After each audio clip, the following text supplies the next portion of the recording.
हिंगोली जिल्ह्याचे शिवसेना उद्धव बाळासाहेब ठाकरे पक्षाचे खासदार नागेश पाटील आष्टीकर यांनी फुटीर भूमिका घेतल्यानंतर राजकीय वर्तुळाचं लक्ष नांदेड विधान परिषद निवडणुकीच्या निकालाकडे लागलं होतं।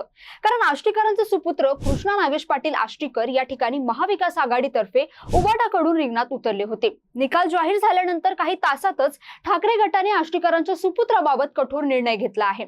पक्षविरोधी कारवाया केल्याबाबत उद्धव ठाकरे गटाने पक्षातून त्यांची हकालपट्टी केली आहे। शिवसेना उद्धव ठाकरे गटाचे खासदार संजय राऊत यांनी एक्स वर या सोशल मीडियाच्या माध्यमातून या संबंधी घोषणा केली आहे।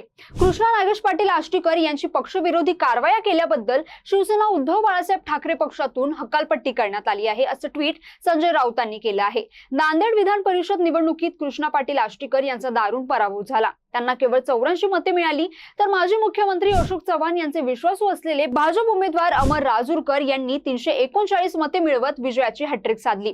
नागेश पाटील आष्टीकर यांना मुलाचा पराभव हा मोठा धक्का मानला जात असताना तरीही कृष्णा पाटील पित्याप्रमाणेच गेम करून दगाबाजी करणार अशी अटकळ ठाकरे गटातून आधीच बांधली जात होती।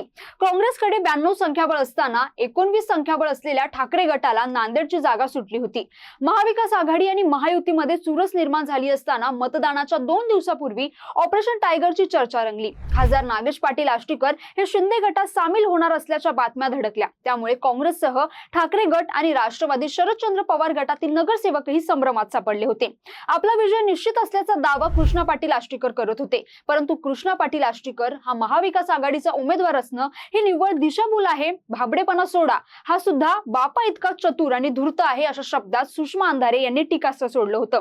त्यावरून कृष्णा पाटील आष्टीकरांनी पलटवार केला असता, चला कृष्णराव मी माझे शब्द मागे घेते, कधी करताय नागेश पाटील आष्टीकर यांना जोडे मारो आंदोलन, असा सवाल विचारत अंधारेंनी त्यांना डिवचलं होतं। आता त्यांच्या पराभवानंतर हकालपट्टीची कारवाई करण्यात आली आहे। पुढे आता कृष्णा पाटील आष्टीकर काय भूमिका घेतात हे पाहणं तितकंच महत्त्वाचं आहे।